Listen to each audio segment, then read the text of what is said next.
Can an uncle you saw once a year during your childhood and even less as an adult impact your life? Can that person inspire you to be committed to your family heritage, yet venture out into the world to be the person that you really want to be? My answer to this question is absolutely. And I'd like to tell you how my Uncle Joe has done that in celebration of his 80th birthday. I'll be telling you how my Uncle Joe impacted my life through decades of actions and things that he did for me as a child. You guys are the great nieces and nephews of Uncle Joe, and I hope you're inspired to be an active member of society, carry on family traditions, and be firm in your beliefs and convictions.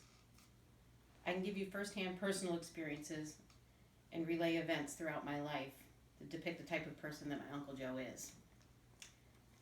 After college, he left to go to Japan, halfway across the world, to teach biology at a military base. He taught English kids and Japanese kids. He embraced their culture. He learned how to cook their food. He learned how to read and write in Japanese. He would send us gifts that were wrapped in Japanese newspapers, and the next year he would come and read them to us. The one I remember the most is the seaweed crackers, which were very, very exotic and very awful. If you're friends with him on Facebook, you'll notice all of the comments, especially by the kids that he did impact when he was teaching in Japan. Around his birthday, there are many comments that tell about his life and with them and how he's done for them.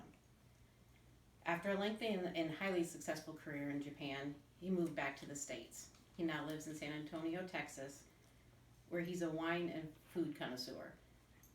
Cheese and wine are his favorite things, and he continues to do that even being close to 80 now. He does this because he loves the food, but he loves the people as well. His compassion for others is evident when he asks a regular customer how her sister is doing after a recent surgery. His compassion was evident in my life as well.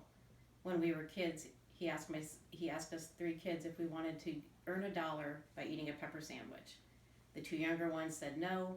The older one, at 12, would do anything for $1, and she tried it. Her face turned red, her eyes started to tear, and she was going for the second bite. And he said never mind and gave her the $1 anyway. He and Uncle Harold spend a lot of time traveling now. They usually go to some sort of reunion or family event. When he goes home for these visits for family events, they all revolve around our Italian heritage. Foods and traditions that Uncle Joe likes to preserve. Nobody makes things like my Nana did, but he comes pretty close. The recipes of our family reside with him, as well as the heritage that he's keeping alive. He's a family historian and tells stories from the days from when he was little. One of the ones that I remember the most is the aunt that made bathtub gin back in the day and drove around in a fancy car. Carrying on family traditions has always been important to Uncle Joe, and he'd be thrilled to know how important they are to me as well. Even though I didn't get to spend a lot of time with Uncle Joe, his life story inspires me. He moved across the world to teach children, came back and touched the lives of the people in his community, and continues to be the safekeeper of our family heritage. I sincerely hope that if the Facebook still exists when I'm 80, I will have half as many people posting such wonderful things about me as they're still doing for him.